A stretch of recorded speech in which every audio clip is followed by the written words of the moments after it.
and challenges of 3 host nations.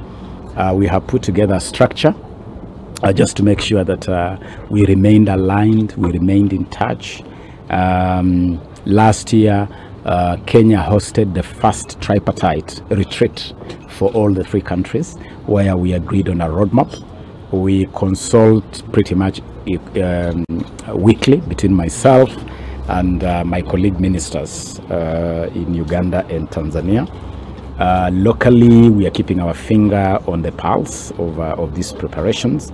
The big thing, of course, that is visible to the public is the infrastructure. And I'm glad that we remain on track for the 2 principal venues.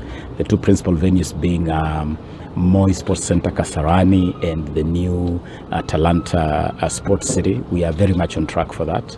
Kasarani is already closed. We closed that on December 15, 2023, and the construction is going on.